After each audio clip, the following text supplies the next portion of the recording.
Hey, everybody. Thanks for jumping on our webinar today. So today we are going to be talking about how to use beacon reporting and mastering your use of those reports. So this is going to be kind of a master class on everything reports in Beacon. And we have a lot to go over. So I won't spend too much time here at the top. Let's go ahead and share my screen and dive in. All right, hopefully you're seeing my screen here. So the first question is, who can use reports in Beacon? The question or the answer to that is really distributors plus.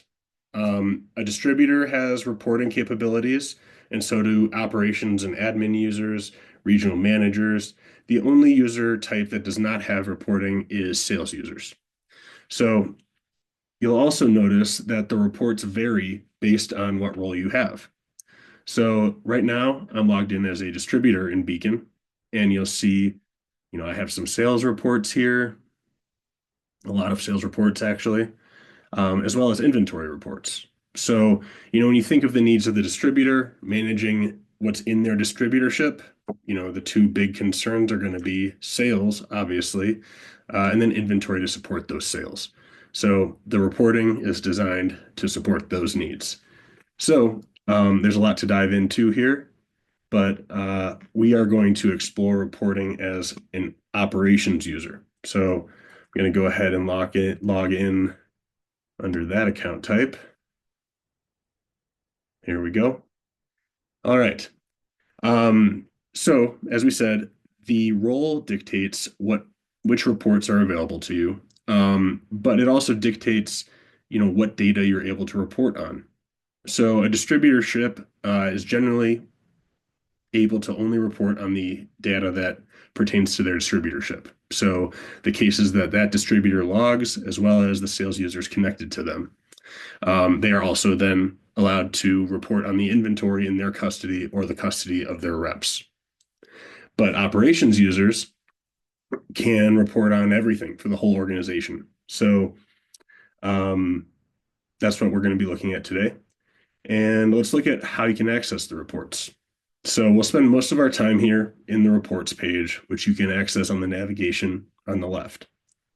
However, on every major section of Beacon, so events, inventory, movement, directory, you'll see these pie chart buttons up here at the top next to your filters and next to the create button. The pie chart will give you easy access to some reports right in context of where you're working.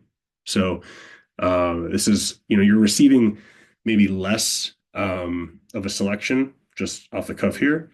But if you click more, it'll jump you to the reports page where you can go through and access them all. All right.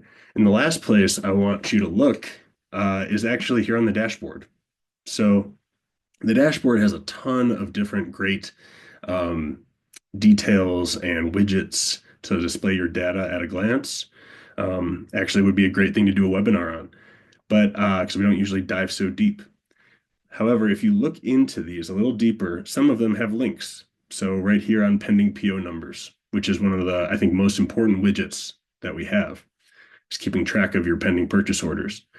If you click to events, this link here, it'll jump you to the events page with a filtered view. So that's not exactly a report, but I think it is also a really important way of remembering how to get at the data you're looking for quickly. So something worth mentioning. Okay, so let's start diving into reports and how to use them. So I'll navigate to the report screen. And the first report I'll work in is the sales data export. This report has a ton of data in it. It's a great report to work with, reporting on all your sales and the associated data. We use a Google tool called Looker to power our reporting. So that is the tool that you're working with here. And you'll notice that we have filters along the right-hand side. So this is going to be where this is like your tool set for making this report give you the data that you want. And they are very logic based. So if we open up a filter like event date, you'll see we don't just enter the date. We can determine that date in a bunch of different ways. So we could say it's in the last 7 days. I could change that to the last, let me see here, 2 years, for instance. You could create a range. I think that this is probably one of the most useful filters is to select a range and then you just put in the dates. So you'd be looking at sales made within a certain window. Um, but it all really depends on what data you're after. So essentially, you go through and set up your filters, make your selections. Sometimes they might take a second to load for you. But you can really get at interesting cross sections of your data so that you can start to understand it better, understand your activity and your operation better. But the most important thing um, when you're dealing with reports is to remember to click the purple refresh button up here. It's called update if you hover over it. This applies your filters. So, you can select filters all day, but if you don't click that refresh button, it won't get applied, and you might make the mistake of using data that's not correct because you didn't actually get the cross section you were looking for. So of course I picked a range that gave me nothing. So let's see if I can get some data to pull here. I'll just give it a big old range, like a whole year of paid or pending PO sales. I'll apply my filters.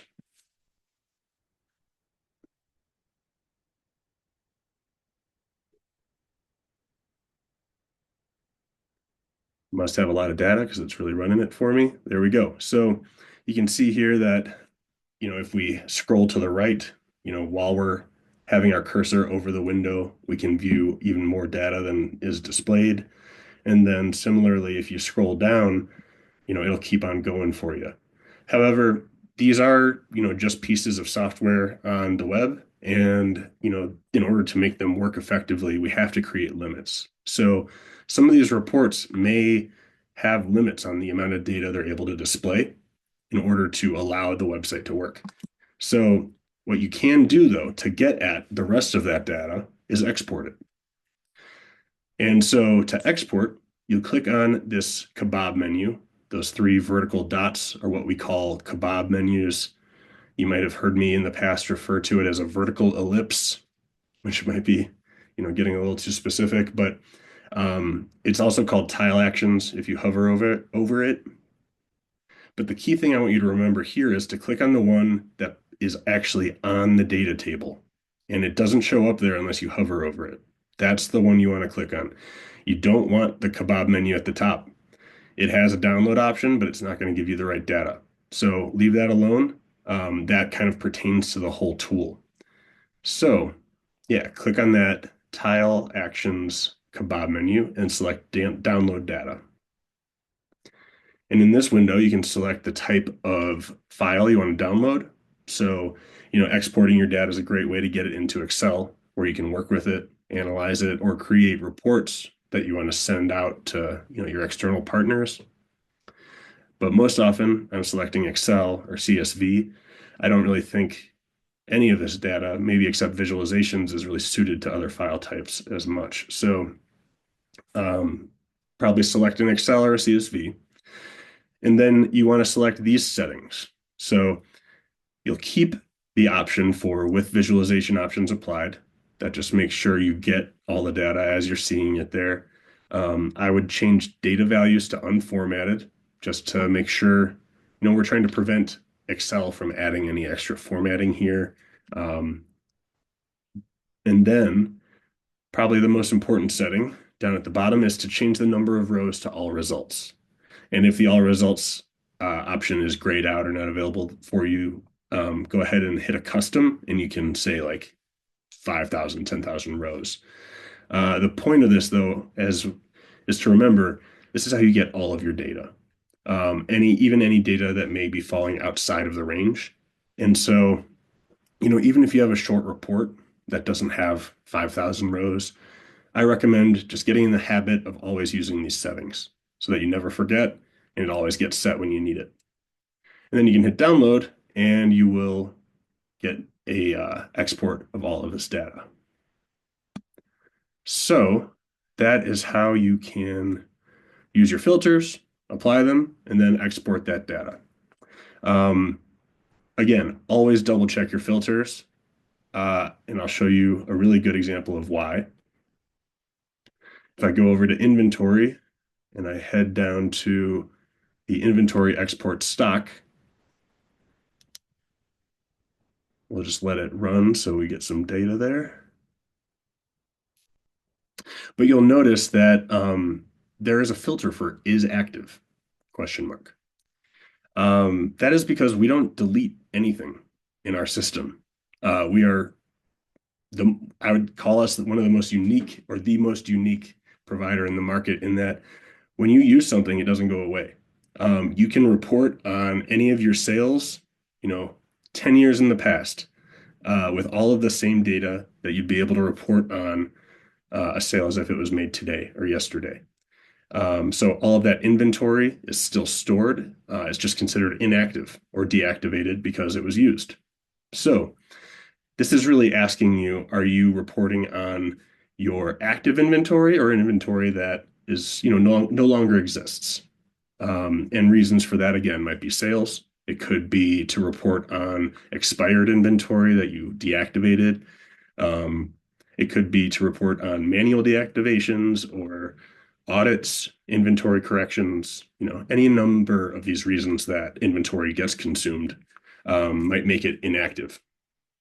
So if you're running an inventory report, always, always, always make a selection on the active filter. So I'm going to say yes, because I want to look at live inventory that's, in possession in my organization.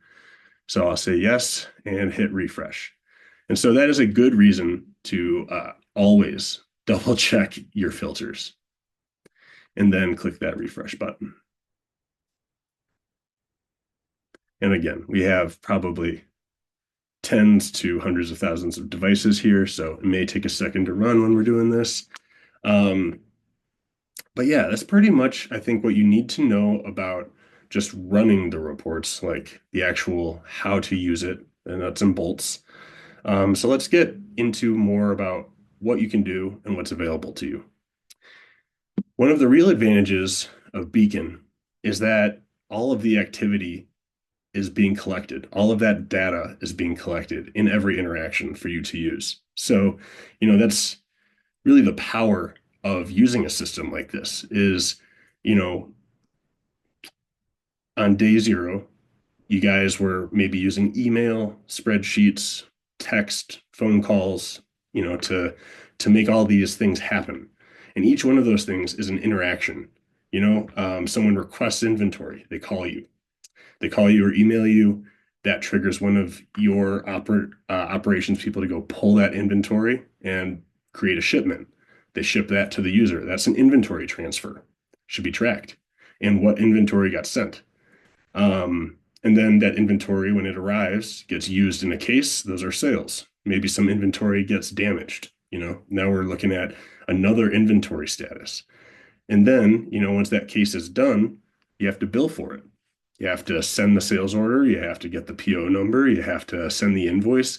All of these interactions are now going to be collected and you can report on them.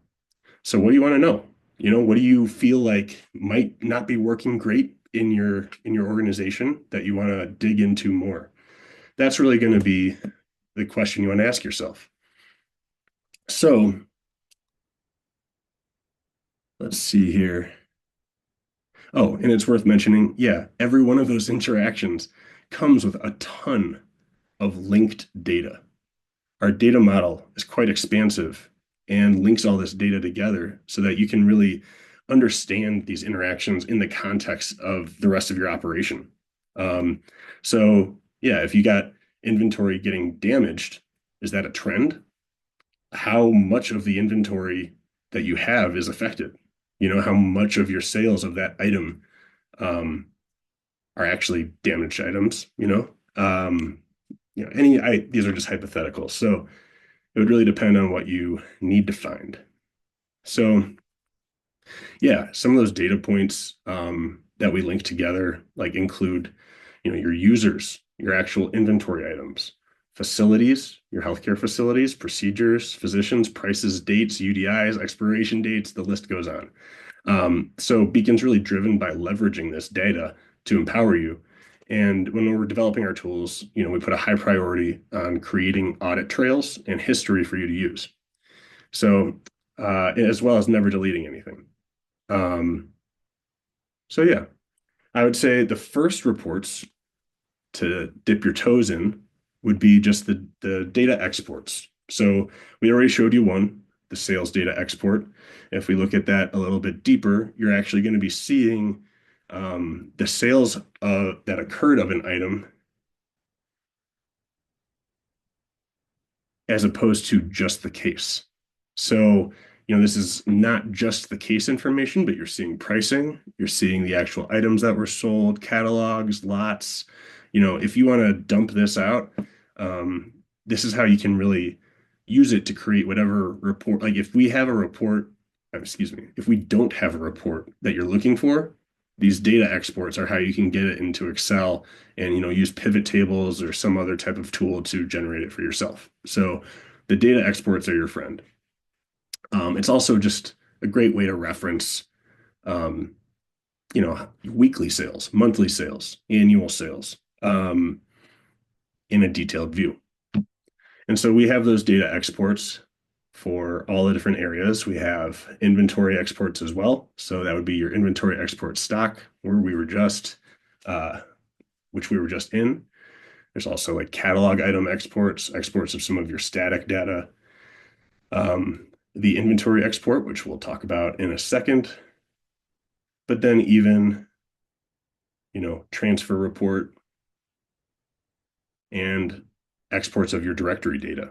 So I think that this one is not one to be overshadowed or underestimated. Your directory is where all of your critical business data lives, your healthcare facilities, and all of their contact information.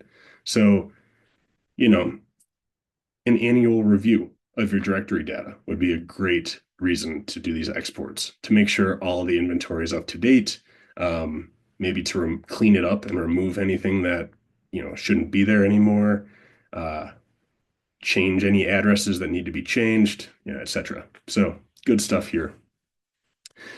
But I wanted to scroll back up and talk real quick about the inventory exports. Um, the two inventory exports that you might use most often will be the inventory export stock and the inventory export all records. And there's a difference between the two of these. So as you'll recall, if you're a user, when you're looking at the all inventory view, you're seeing each unique item on its own line because we allow you to get that granular with activity in history. Every item has its own audit trail and can be traced to its point of use, from its point of origin of you creating it in this system, which is also like an unprecedented level of detail. Great for audits. So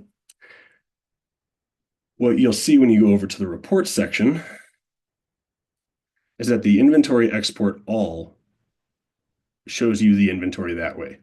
So if you want to export a report of just all of the data with every item on its own line, this is the report for you.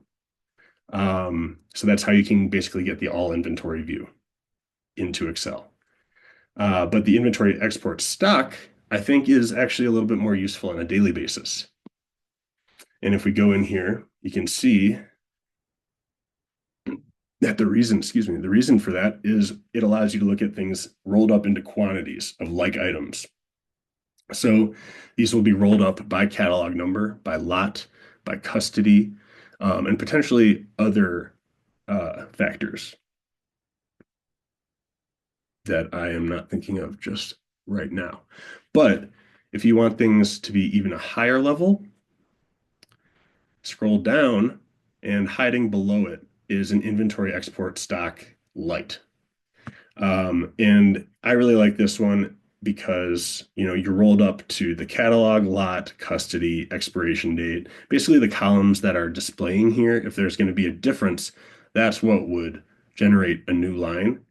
But if you're seeing a quantity, then that entire quantity matches all of the data on that line. But these are a great way of getting like a stock export or obviously a stock report. Um, what do you have in inventory? What does a certain custodian have in their inventory? And being able to look at it from more of a bird's eye view. So stock exports, uh, definitely use them. And then also, yeah, try both. Learn, figure out the differences in terms of your data and which one's going to work for you best. So, yeah, that would be all of the different exports. I think that, short of going into every specific field and every specific report, which you can find in our knowledge base, actually, um, I think we have pretty much done exports. So, speaking of the knowledge base, before we move on, I usually show you how to access our knowledge base from our website, which is connectsx.com. It's here under resources. Go to knowledge base. This has a ton of articles about how the system works, the detail included in the system, how to use it, troubleshooting, best practices, playbooks, it goes on and on. There's a large body of information here. And if you don't, find what you're looking for in these categories, you can just search, ask it a question. We have a bot here that'll chat with you, but you don't even need to leave the uh, the app to get access. Just click these little sparkles down in the lower right, and we have a helpful chat bot here that if you ask it a question, it'll go analyze the knowledge base and give you the best answer it can based on the information we've published. So you'll see all of that displayed here. And if you go down, it'll actually give you links to the articles it used. So, you don't even need to go to the website anymore. Just use the chatbot, exit out when you're done. So remember that the sparkles in the bottom right. Cool. All right. So yeah, let's start to dive into some of the more advanced reports and see some of the cool stuff you can do. Um, yeah, I think just the big bullet points there is remember your filters, active and inactive filter and custody filter. Those are really important, I think, when you're looking at inventory. And then same thing for sales. Make sure you know what custodian you've pulled uh, so that you're looking at the correct cross-section of data. And then always click the refresh button. All right, so the first place I want to stop is in inventory. And so you'll see, like you probably noticed already, every one of these reports has a great description that tells you what it does, tells you why it was built. And so the inventory history report is one I really like. I have worked with inventory for a good portion of my professional career, different inventory systems. I've worked in spreadsheets. I've had to correct and audit, uh, you know, so I've seen a lot of this before. And I have never had a system. I've never seen a system that could give you a snapshot of your inventory at any given point in time. Um, that is truly unique in the market. And so, uh, if you look at this here, we have a few more stipulations up top to make sure you understand the data that you're looking for. But this report will let you select a date in time when you were a user, like you had data here, and you can actually view your inventory on that date. You can also filter it down by catalog number, lot. As we said, none of this data is ever gone. Um, so yeah, I mean, this is super powerful. If you want to understand how your inventory has changed, get really into the detail, this is a great way to do it. But also if you have inventory discrepancies, like, you're just in the phase of starting to understand why your inventory is wrong.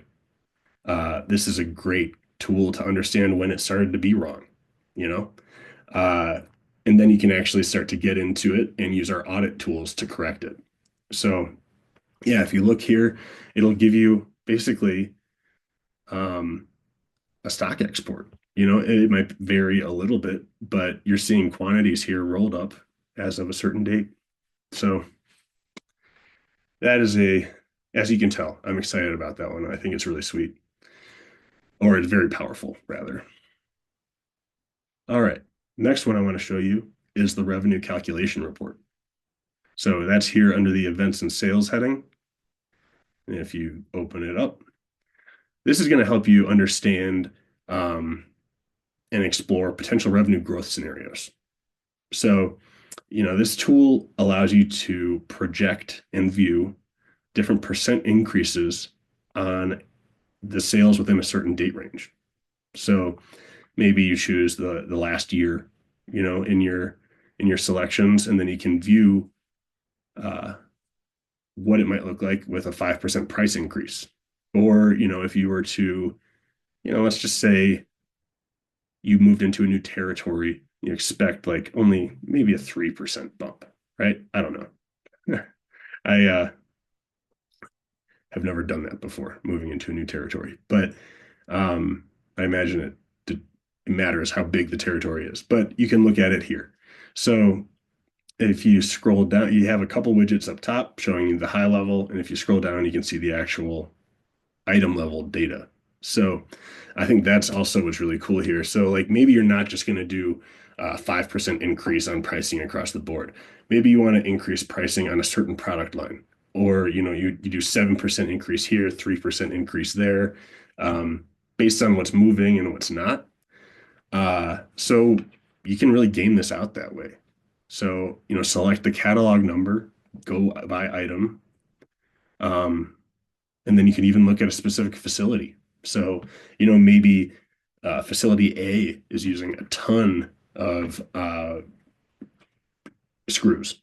You want to up the price on those a little bit, but you don't want to upset other customers where the sales are lower, or whatever the case may be. You can really understand what that'll look like and how it'll impact your bottom line. Let me catch my breath here.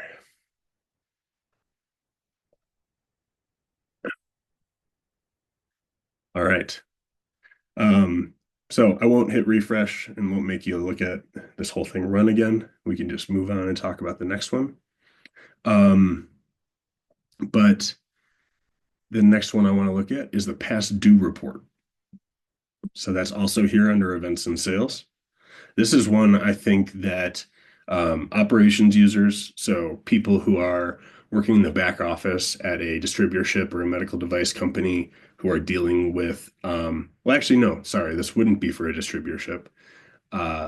But for yeah, billing and operations people working at a medical device company, the past due report helps you keep track of payments that are overdue. So if you don't have this already in your financial system, you can do it here. This will be based on the terms that you select as well as the invoice dates that you and PO dates that you've set. So you can come in here and look at what the past due invoices are. I will say that this report, as well as some of the others, really rely on you following the event through to the end of the billing workflow, which means checking the box for processed, checking the box for commission paid, checking the box for uh, invoice paid. And then that would change the whole case to a paid status. Sometimes it might feel like, oh, we got the payment. We don't even need to go click these extra buttons.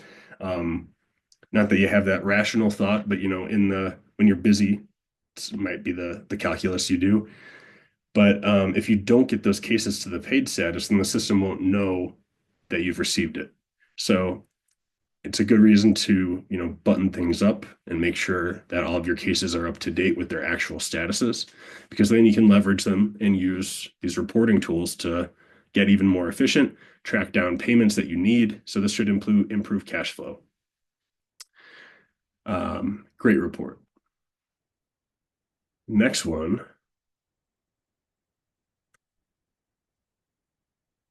that I really like, let's see here, would be, yeah, the unpaid commission report.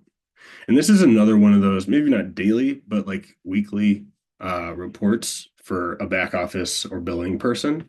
When you have to pay out commissions, this is how you can see really easily which ones you have or have not paid.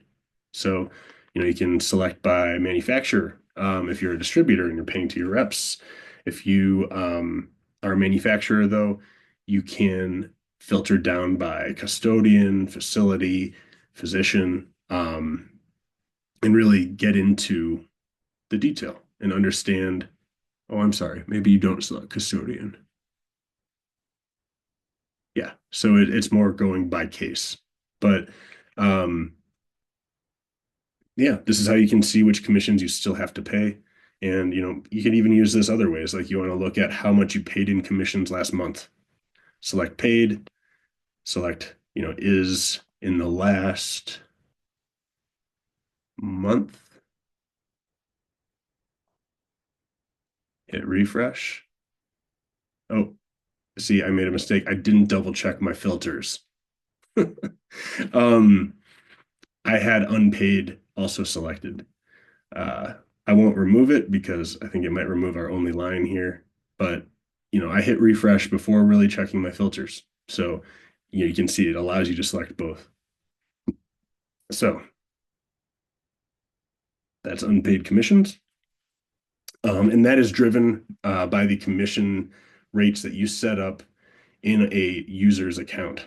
So, um, if you remember, you can set a commission for each user here, or you can also set commissions in the assignment section at a physician by physician level, which I think is also pretty unique in the market. But the unpaid commission report will generate your commissions automatically for you based on these commission rates that you set in the cases that get done. Um, so again, great reason to, really button up your data. It's almost like you can think of, and maybe you can think of getting Beacon for your operation as being somewhat aspirational. In order to really use these tools, you need to button up your operation a little bit, um, so that you can report on it. And then that now you understand your activity, you can make changes in your activity. So, that's the magic recipe here. All right, what's next? Okay, so we were looking at unpaid commissions, which is obviously very useful. But, you know, maybe you have variable commission structures that are a little complex and you're not able to totally get them into Beacon the way I just showed you. You know, maybe there are different commission rates for different products. Maybe you have different commission rates for um, different procedures. I don't know, but these are things that we discuss. So, if these are things that you need, we'd love to hear about it. Just a plug there. Please give us your feedback. If you're looking for particular reports, if you're looking for a particular capability, we would love to hear that. We want to know, what commission structures you're looking for. And, that may inform how we develop the system in the future. We are driven by customer feedback. So, okay, variable commission rate was one of those. So when you get to this report, the real value is changing the commission rate. So you can set, the rep, the manufacturers, event date, all of these different filters to get the cross section of sales you need. Um, and then you can set whatever commission rate you want. So essentially, this is letting you bundle up all that data so you can see, what needs to be done. And then you can select whatever commission rate. So you can say it's 27 for the manufacturer to the distributor. And then if you are paying the rep commission rate, which is like also the reason this was developed, is for our distributor users, you have to pay your commission to the rep as well. And that may be a different percentage. It also may be a percentage of your percentage. So this allows you to calculate that really easy in a report without having to, get into the granular level of Excel, where not only can you make mistakes, but it's just, I mean, I know some of us have learned to have a lot of fun in Excel, but if you can avoid it, why not avoid it? Um, so yeah, great, great report here. And it's worth mentioning again that all of these reports can be exported using that tile actions menu. And so another one I thought was particularly cool is the actual versus quoted usage analysis. So it depends on what, your workflow is for selling and, having cases performed. But if you use quotes, it looks like I don't, sadly, did not prepare some data to run in here. We don't have any quotes, but this report will look at what you quoted to your customers versus what you ended up using and compare the two. So you can understand how accurate you're being. It's essentially like your forecast accuracy. Um, so obviously, that's something you would like to be accurate on, and this will help you do that.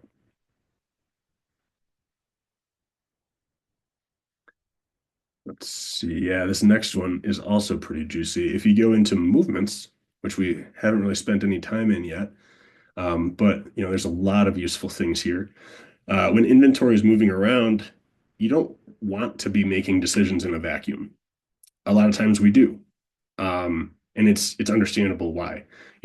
Everything that we do, in addition to supporting a positive outcome for the patient, is oriented around sales. And so a lot of times people just fulfill whatever inventory request comes in, or you ship extra, you build stock in the field to ensure that you don't miss sales. Uh, in the past, that may have worked great.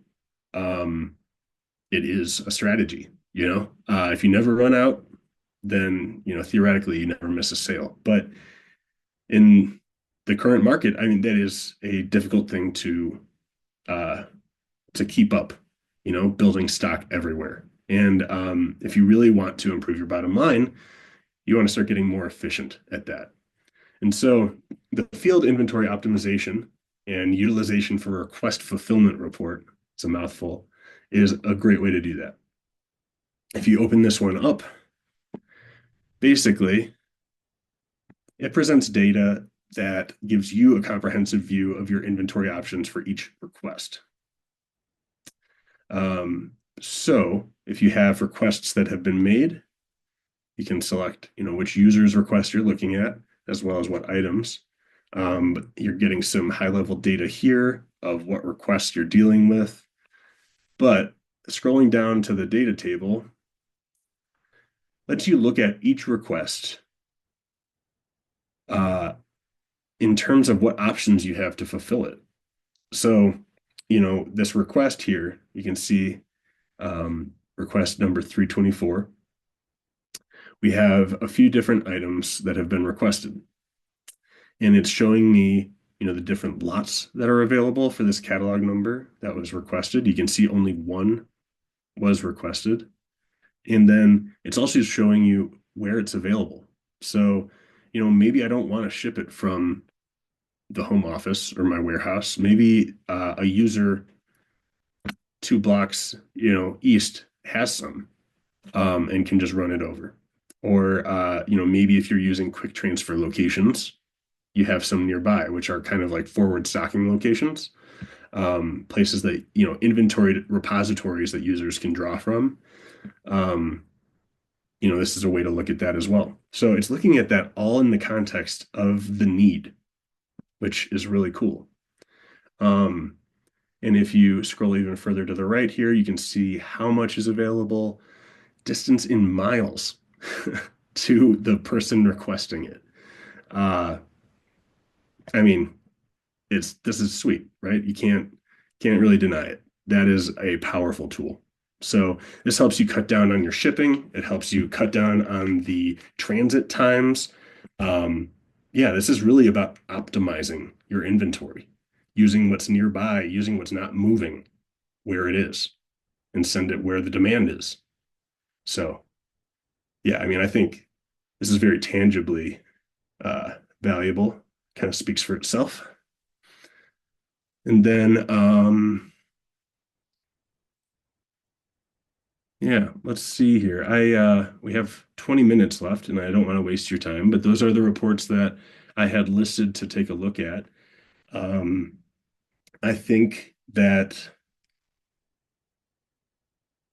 Let's see here. The case report is another good one. If you don't want to look at like all of your sales blown out, just get a list of cases. The case report can give you that.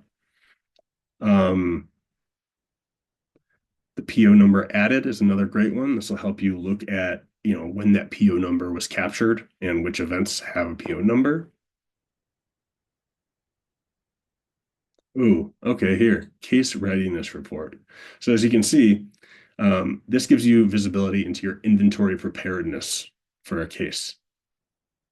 So let's open this up.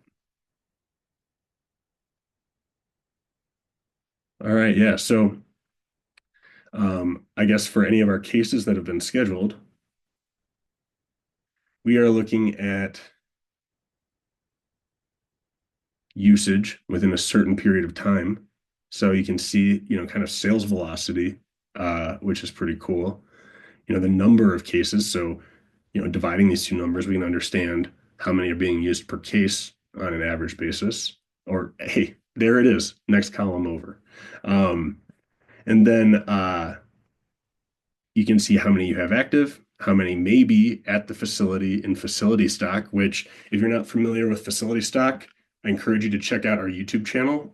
We've run webinars about facility stock, stocking orders. There's also instructional videos. But facility stock is inventory that has been sold to the customer, to the facility, to hold on the shelf. So outside of the context of a case, and the inventory is going to be consumed, but you as a manufacturer want to track their inventory position so that you know when they run out, so you can make another sale, make sure they're replenished, and also make sure all cases can proceed as scheduled. So taking a look at obviously for instance this item, we have 158 at the customer. They don't need us to send them any. If a rep is requesting one of these, then you might have to have a conversation about inventory build. But that is pretty cool. And then this last column I think is also pretty sweet. Anything color coded is great for getting an impression at a glance, but this tells you based on the current stock how many events are possible given the sales velocity.